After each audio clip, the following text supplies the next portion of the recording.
This is the Sports Dynasty podcast. I'm Trevor. This is Juan. Welcome back, guys. That was probably one of the more boring intros we ever had. Not gonna lie. I'm not gonna lie either. I just didn't have it today. It is what it is.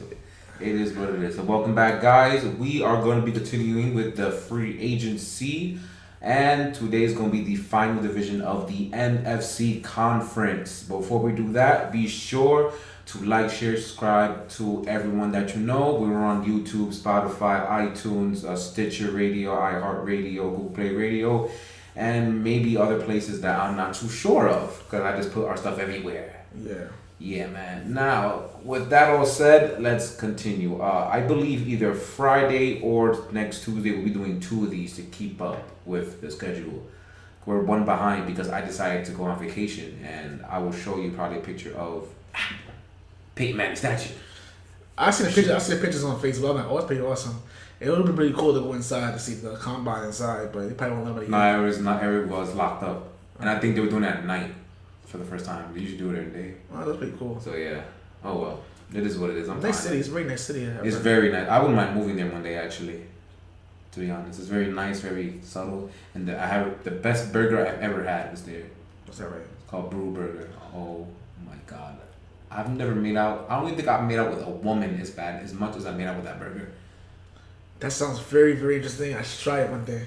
But I can't believe this bitch. I'm just saying. I just said that. I can't believe this. Try to compare women to burgers, which that's usually what I do. Because I usually, if a burger's good enough, I make out with it, and I have never had a make out session that good.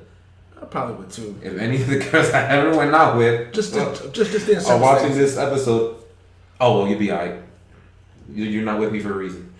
Anyway. Oh my god, okay. Yeah, I am an ass. It's okay. It is what it is. Moving on. Yes, moving on. So let's get to this NFC South. NFC South. So, again, we started from division winner and on. So, then first is going to be the New Orleans Saints, whose salary cap, according to overthecap.com, is going to be $9.3 million. Not that much. But then again, this roster doesn't need that much right now. Besides one specific position. Quarterback. They don't have a quarterback in the roster, and bum-ass Hill is a restricted free agent, so technically he could get scooped up by someone, which won't happen because he sucks. But I'm just saying, they don't have a real quarterback in the roster. Both Bridgewater and Drew Brees is a free agent. But Drew Brees did tweet last week or 2 weeks ago, I remember when he said that he's going to be back. But he technically never specified where he was going. He did go #who dat. But he made that up. New Orleans was an ish without him. And they never said who that before they won in 2009. So that's his phrase for all I know. I'm surprised he didn't copyright it. So I'm going to assume, and I'm pretty sure everybody assumes he's going to be in New Orleans Saint next year. More likely, yeah. Which does mean that Bridgewater will not be a Saint because they cannot afford both of them. So quarterback will more likely be solved, but I put that as number one because that is the most important position in football, and you don't win without that. So there's your first one. Second is going to be wide receiver. Correct. You see, a certain guy named Michael Thomas caught 150, 149, something like that. 148 balls. Yeah, that's great for individual accomplishment, but not good for the rest of your receiving corps. Now, is it? If someone has to catch 148 balls in the season, that means the rest of you suck. Mm-hmm. Just plain and simple. And that is an undeniable fact. Over the course of Drew Brees' career in New Orleans, he's always had one or two okay to decent players in Robert Meacham or Devery Henderson, you know what I'm saying, or Marcus Colston, he was number one receiver.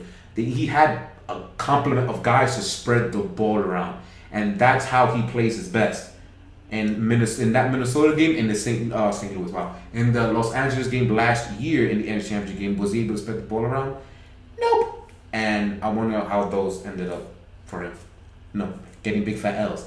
So they should probably go back to it and find. They don't have to find a crazy player in the number 2 position.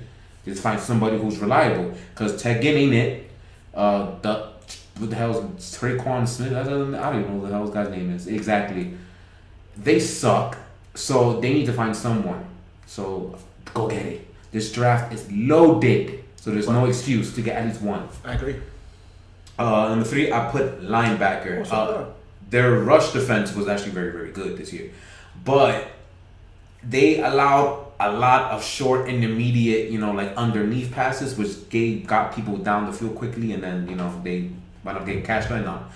They should probably do something about that. They are the 20th pass defense in the NFL according to Pro Football Reference. They could fix that. I know everybody and their mother seen that in the season. They gave up a lot of short stuff. So they need to go ahead and get some linebackers to be able to at least have some athleticism. So when they catch, they get hit instantly. Or they actually cover the damn thing and swat or intercept it. So go find something there. 4 is cornerback. Both Eli Apple and PG Williams are free agents, but they both suck. So you can put that as a win or a loss, whichever you want, but they don't have any depth. They should probably get somebody to, be nice with Marshall Lattimore. It's a good corner. They do have Janoris Jenkins. However, he is taking a $10 million cap hit, which I'm surprised right now at 8:40 p.m. on March 3rd. That hasn't been cut yet. I don't know what's taking them so long because he is not even close to be worth $10 million. That is a joke. And there is no dead money for cutting him. So what's taking so long? So go do something about that. And 5th, I said safety, but that's like the norm for me for like every team so far. Because I really don't see any coverage safeties in the NFL anymore. Outside like McCourty and Earl Thomas. Like, I don't know who else is a coverage safety. They can use that. They do give up the ball sometimes. They should probably do something about that. Just saying. Maybe a good coverage safety would have been able to stop Carl Rudolph's touchdown pass to win in the playoffs. Just saying. I mean, just a thought. What you think? Anything different or? You missed everything I was gonna say. All right. So solutions. For a quarterback, they're gonna get Brees back, but they need a backup plan. They need a backup plan as soon as possible. God forbid, Drew Brees did get hurt in 2019, so they probably should find something for that. Taysom Hill ain't it. No. They should negotiate with Janoris Jenkins before they actually cut him, though. I think he's actually pretty decent. He's just not worth $10 million. If you can get him to take half that, I think that's a fine number 2 corner right there. But knowing how he is, he's probably not gonna go for that very well. So you're gonna have to cut the guy and find a number 2. I think they should sign PJ Williams because he's a good slot corner, and they have Charlie Gunnar-Johnson's pretty good slot corner also. He's a hybrid between he's a DB, not just a corner or just safety, but he's pretty good in the slot. But they should get him back just for depth, and they should draft receiver, quarterback, inside and outside linebackers, and safety in the draft because you don't have much money to get anybody else. With $9 million in the cap, and you're somehow going to be able to sign Brees, who's going to demand at least 15. So that means I'm guessing you're going to eventually cut Jones will get you 10. Then you give him most of that to Drew Brees. I'm guessing what they're going to do. So the draft is like the only way they can they can move up. Speaking of only way to move up, Atlanta Falcons is next, and they only have $4.3 million in the cap, according to overthecap.com. Correct. So they have no money, like none. And from what I saw in their entire roster and their money situations, there is no one who they can really cut without them taking a hit first. So this is the roster they're basically going to have. So this will be by and far the fastest team that we're going to go through because they really can't do anything. But their holes are going to be defensive end, linebacker, offensive tackle, offensive guard, even there's no other guard, but don't make fun of me, and tight end. Defensive end, Vic Beasley sucked, so they need to find a new defensive end. So that might be the first thing they draft in the draft this year. Linebacker, help out Deion Jones. They were the 22nd pass defense. Even though I think most of that was from the beginning of the year because they let everyone get 500 yards passing to them for like the first 8 weeks. They did clean it up a bit at the end of the year, so maybe that's just an anomaly, but we'll see. Offensive tackle, their line wasn't good. According to Pro Football Focus, they were the 24th ranked offensive line, and their tackles sucked because they were young rookies and had basically no upbringing. So they should get a veteran, but they have no money, so I'm gonna tell them. Guard, they just need depth, just in case. And tight end, Austin Hooper's gone, and they can't afford him, so they should probably get one of those. So the only thing they can really do is draft linebacker, tight end, defensive end, offensive tackle, and corners to get more depth. This is worse cap held than the Los Angeles Rams. Actually, this is pretty bad. Anything else you gotta say about that? There's nothing to say, right? You literally everything word for word because it's obvious. It is obvious. Like shit. It's going by fast. Next one is we just hit the 10-minute mark. This is going by real quick. Next place Tampa Bay, which I'm glad. This kind of something to talk about a little bit though. But yeah, there's a lot they can do. Yeah. They have 79.8, so basically $80 million. Which is a lot. It's a lot. Remember, they're not paying the quarterback yet. Remember that. But even if they do, they're still going to have about $50 million in the cap, which is a ridiculous amount of money. So the first hole is obviously quarterback. They haven't done anything yet as of late. We've got reports saying that they're going to try to get him either franchised or a 2-year deal, which I think the 2-year deal is magnificent. That 30 for 30, man, he has a lot to prove. So there's no way in hell they can sign him for a long-year deal. They does not deserve it. I mean, think about it. He threw 5,000 yards, 3 touchdowns. It just limit the interceptions, you know. And that doesn't include fumbles, by the way. So he has more than 30 turnovers. At least 30 to 40 turnovers in the year. 35 maybe. But still, I mean, there's some franchises, even bad franchises, that will take 55,000 passing yards I will take a season. No question. No problem. The problem is you had 5 or 6 years to finally, you know, to really decide. He hasn't made that step yet. No, you're a better Mariota, but that's not saying much. It's not. But now that Bruce Arians is there, Bruce Arians is known to tool quarterbacks and predict them well. But the problem is, you know, it's just from what I've heard from like experts and whatever, it usually takes about 2 to 3 years for people to be in his system to really blossom over. So next year is the year for him. So that's probably the best case scenario for them, is to franchise tag him. The problem with that is we don't know if he's going to sign the dotted lines. That's the problem. I think he will, because why would you give up a paycheck? But it is good, like a 19-20. It was not that much for quarterbacks this year. It's like $19-20 million, I think, something like that. It's way less than 30. So that's what I'm saying. I mean, $19 million for 1 year. I mean, for a quarterback, that's a steal. Yeah, hell yeah. So.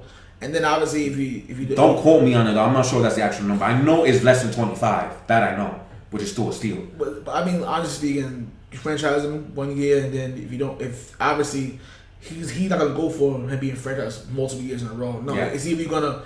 I think players nowadays aren't going for that. Le'Veon Bell showed us that they're not going for that anymore, and Kirk Cousins said we're not going for that anymore. So 1 year, and then he'll leave. Like, I'm not signing it again, and we're out of there. But I mean, we can't count out Jameis Winston anyway. Because like every time last year we said he was done, he's out of here, and then he plays a crazy magnificent game, and then next thing you know he sucks again. So, you know, it's up and down. You just got to get him. Literally, that's him. You just have to get him right. Just in the middle. Fine. That's fine. Him playing in the middle is better than at least 40% of the starting quarterbacks in the league. No question. So no question. Next is going to be defensive end. Shaquille Barrett is a free agent who led the league in sacks, and they're also losing Ndamukong Suh, Jason Pierre-Paul also, which is bad. The strength of their defense was that defensive line, and they're all free agents. Again, there's a reason why they have this much money. Second, cornerback. They have a decent core, and I like their starting quarterback, Jamel Dean, the big guy, who's number 35, I believe. I have an interesting claim for him in the solutions part that I love, but they should help surround him with some more talent. Safety, again, every single team, I think I'm going to say safety somewhere in the bottom at least. We need more coverage guys in this league. There's too many boom hitters. And then you see people getting hit over the top all the time because nobody can cover back there. They got to get people who do it. And offensive tackle. Their entire, I think, depth in the right tackle is gone, but the guy they had sucked. It's either DeMar Dotson, which I think that's it, or there's someone else. It's one of the two. You know he sucks too. Yeah, DeMar Dotson. That's the right tackle, right? He's a horrific bastard, and he's gone, and they better not resign him like they did the left tackle. And he's 34 years old too, so. Yeah, he's gone, but he sucks. So good riddance. Yeah, because I remember this time their left tackle was horrific too, but whatever. Right, so is there anything else? No, that was it. Their solutions, like I said, franchise tag Jameis Winston is the best case scenario, but otherwise sign him to a 2-year deal max, no more than 2 years.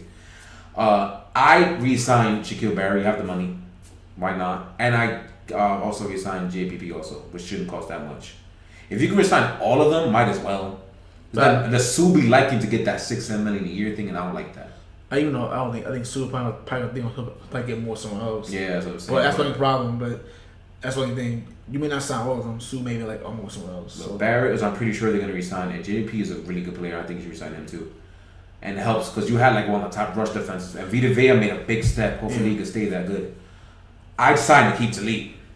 He's a free agent. He's older, but he won't be signed as your number one corner. He will be your number two corner alongside Jamil Dean. And I think Jamil Dean's ceiling is Hakeem Gayle, who is one of the best corners of this decade that just passed. But he is one of the best corners in this decade. No, bar none, top 5. Yeah. Like, he's not touching what Reeves and Sherman. He's probably third, low-key. Or maybe with Chris Harris Jr., who he played with. So, like, he's a top 5 corner. And that, to me, is Jamil Dean's ceiling. And that's his ceiling. Tampa Bay got something going. Hopefully, they won't mess things up like they messed up with him. Then again, I guess it was his fault. He was always getting in trouble. True. So, I'll leave Tampa Bay alone for that. My bad. And I would sign Brian Bulaga or Mike Remmers. Right, Remmers is an okay right tackle. He's not all that good, but he's a good veteran who needs to help out this offensive line, and he won't be that expensive. Bulaga will be more expensive, but he's much better than Mike Remmers, and they could use some, again, more veteranship in the offensive line. They're both reliable, and then they'll draft quarterback, offensive tackle, 1-1, defensive end, and safety in the draft. So all of this, I think, yeah, all this could easily be addressed in the draft, and this will really, I think these moves, I really love that Keith Lee, and I hope that happens. That can really bring them to finally 10-11 wins. Assuming Jameis Winston will cut his turnovers in half. Please cut it in half, bro. Like, if you cut it in half, you're a top 10 quarterback. Like, it's not even an exaggeration. That's dead serious. But he's so stupid. He really is. All right. Anything else you got to add for Tampa Bay? This is it. And now we're out to Carolina. And now we're in Carolina, who has $34.5 million in the cap. Yo, I swear, we literally out there at the same fucking peak, the same exact thing. Literally the same exact notes, yo. Hey, it's sync. Hence why we need to bring more people sometimes to give a difference in perspective. Team holes. Number 1, linebacker. The best linebacker of this generation just retired on you. Replace him now. Second, quarterback. Well, Newton seems to be returning according to reports, I think, last week. But is he going to be any good? I don't know. I was just thinking that the new management, with the new owner, with the new coach, with the new system, should start over, right? Start over. I think they're going to move him out. Because think about it, they moved everybody else out. They should. I think it's no coincidence that Luke Kuechly just retired out of nowhere. No one he swears it wasn't because of that, but I don't know either. I don't know about that. It's out of nowhere. You just retire. I mean, I'm all for trying to be able to be healthy and walk and get older. I understand that's great. You make a lot of money over your career. It's great, but it seems so early. Like retire so early. I don't know. It was like Patrick Willis too. Imagine Patrick Willis retired when Harbaugh left or he was about to leave. There's no coincidence from that either. Yeah. Just saying. Next, offensive tackle. According to Pro Football Focus, they had the 18th best offensive line, which is not that bad. It's not bad. But their tackle positions were the weak point. Darrell Williams sucked, so they should probably get a new right tackle. And their center actually allowed 47 quarterback pressures, which is freaking anemic. So they do need that too. I just didn't put it there. Safety, I'm gonna say it all the time. And tight end. To me, those are our biggest needs. But I have other needs that are addressed in the solution spot. Anything different?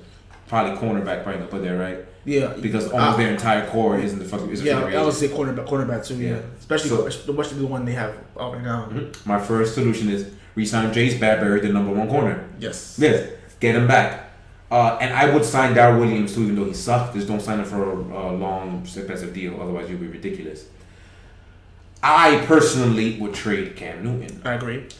He is taking $18 million of the cap, and if you move him, you will only have to pay $2 million of that money. So you will save $16 million off the cap, getting rid of Cam Newton. And plus, I know for a fact they don't see him as a long-time future thing. So, just get rid of him now when you have the chance. You can get some capital. And if you get a lot of draft capital with him, guess who you can get next draft? Trevor Lawrence. Just saying, because I have this feeling you will not be the number 1 pick next year, Carolina Panthers. As much as you suck, I got that distinct feeling they're going to win more games than they should. So they're going to be a top 10, but not a top 1. So with the draft capital and assets you get from trading Cam Newton, because there's going to be some teams that will go after him, you can trade up in the draft if you have to get Trevor Lawrence. Because he's not, unless he gets hurt, God forbid, there is no way he's going lower than 1 next year. So they got to trade up somehow. Cam Newton will get you that draft capital to go up number 1. Trevor Lawrence will be the number 1 pick in this next year's draft. No question. He will. Now, if you think about it, a team do I think that would probably be in the running for the number 1 pick, you can say Washington. You can trade in Washington if you have anything. Ron Rivera's over there. So it makes sense. It makes sense. But, then again, we're not too sure how Washington's going to do anyway. Knowing them knowing Ron Rivera, they're going to be at the very least medium. Yeah. For like 6 to 8 wins. Because they have the number 2 and number 3 pick in the draft, I think. They have a top 5 pick in the draft, so. Yeah, their second pick. Yeah. They're in race to get Chase Young. Yeah, so I don't know. Like, I do hear the people say about they should draft 2, and I think it's stupid. It's dumb. Like, how you just gonna give up on Haskins when you haven't even given him a full year to develop yet, or players, anything. So just it's a new regime. So I think that Haskins become a chance this year. And if this happens, doesn't work out, then they'll do something else next year. But yeah, so unless you're gonna get a lot of draft capital, I wouldn't put in Washington because their picks are not gonna be that high, so it may not be as valuable. So I was thinking, depending what the Chargers do, maybe trading them to the Chargers might help out a little bit. Teams like that who are desperate for a quarterback, but it's not gonna be that good either way. There's something like that. So don't give them to the Colts, because the Colts are going to be good. So don't do that. Don't give them the Bears, because the Bears are going to be really good. Don't no. Give them someone where they're going to be ass. Do you think he'll be starting week 1 for the Panthers this year? No.